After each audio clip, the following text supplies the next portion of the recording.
everybody. Adam Savage here at Prop Store in Los Angeles with Brandon Allinger. Good morning, sir. Hey, Adam. How are you? I will tell you that when people come to my cave, they often say to me an almost identical thing to my favorite line in the first Batman film, which is when Jack Nicholson's Joker watches Batman use a grapple gun to get out of danger and says, "Where does he get those wonderful toys?" Well, we have some of Batman's wonderful toys here. And you've got a grapple gun that actually, I've seen a few of these in the wild, but they've all been monolithic stunt castings. Yeah. Tell me about this piece. Yeah, I mean, this is one that prop fans have been into for a long time. May I pick it up? Yeah, please.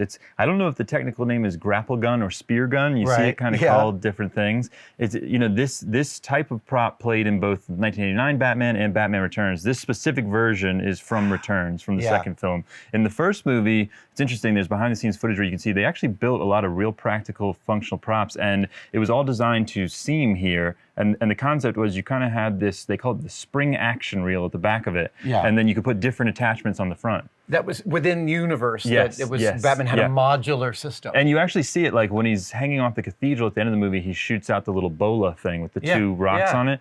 But most frequently it just has a little spear tip on it.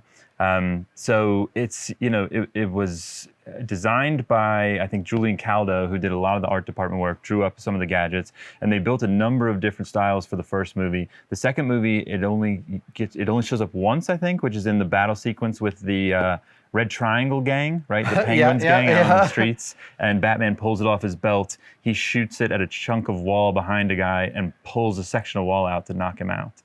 But this is a practical one. So in addition to the folding handle stock, it's got a folding stock, so it sits tight on the belt, and then this piece comes and is your handle. That is, and it feels great. And check out the cord. Oh yeah! No way! Yeah. Oh.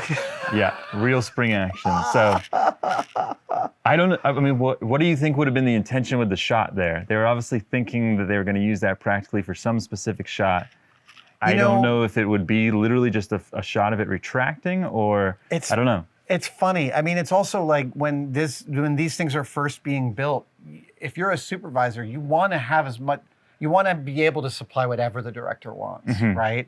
So you're going to be, I'm curious too about what that shot was used for, because that's a really nice bit of functionality, and that's not a simple mechanism to build. Right, yeah, in a very compact piece. And it's fully finished all the way around. I've seen other versions where they just finished one side of it, and then they've hidden a motor or something on the opposite side. So, but this one could be shot from any side. It looks like now I'm seeing, because this panel's removable, that they might have co-opted a tape measure that they mounted to in order to get that, right? Yeah.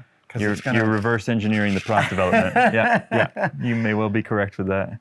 It is such a beautiful piece. I can imagine that the first machinists that cut these masters had a lot of fun. Yes, yeah. And this kind of stands out as like the Michael Keaton Batman signature prop. Yeah. There's those great publicity photos that were done for the first movie, and he's always holding this kind of always on his chest. Normally has a little gold spear out at the end of it, which obviously this one doesn't have. Yeah. But there's not very many of these specific ones, originals, that are in collector hands. I think I've seen a couple, and this is the first one that we've ever had for sale. So this is a big one. I love Michael Keaton Batman. I think this is such a great piece. It is really lovely. And speaking of Michael Keaton Batman, is this a real chest emblem? Is that I think, right there. There you go. Yes, it is. So this is a chest emblem from the first film, 89 Batman, and it does change between 89 and the Returns film. And so this is cast in yellow resin, as we can see from the back. Is that some stage blood, perhaps? I don't know. It's a good question. Because there is, at the end, he gets all beat up and there is blood on the suit and such. And I think they just stuck these on the chest with like what they call black tack. Oh, was it butyl? Butyl. Yes. Yeah. Butyl is, half of Mythbusters ran on butyl all the time. Oh, is that right? Yeah. Okay. It was really important material for us. It sticks under so many different conditions. Right, like hot, cold. Jamie Hyneman used to repair leaks on his sailboat from outside underwater using butyl. Oh, wow. Yeah, okay. it's really, this is beautiful to see this up close. It's a really nice, smooth detail. Was this, I don't want to try and bend it, but was it latex, presumably?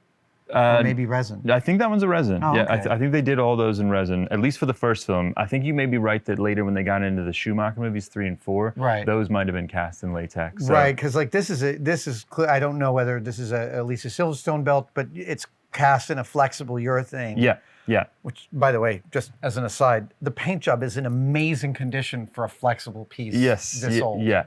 I think the Batsuits is something where you really see so much progression of technology. Right. You know, if you look at a first film Keaton suit to the Keaton Return suit, and then you get into the suits for 3 and 4, the Kilmer and Clooney suits, the quality of everything, because they were figuring so much stuff out. You know, I think when they did that first Batman movie, I think at first they didn't even know if it's going to be a rubber suit. It's like, is it rubber or is it like the Adam West suit? Right? I mean, it could be a lot of different things. So. Is this the remote control for your Batwing? Yeah, it should be. It should be, right? For the model. No, but it is remote control. This is the one that he programs in the movie, and then he throws it out, and it goes and takes down the various bad guys. So this is Returns, and this is a rubber stunt version of it specifically. It's amazing how simple it is. Yes, yeah. I think the idea was that it folds up. I don't know if they actually built a folding one.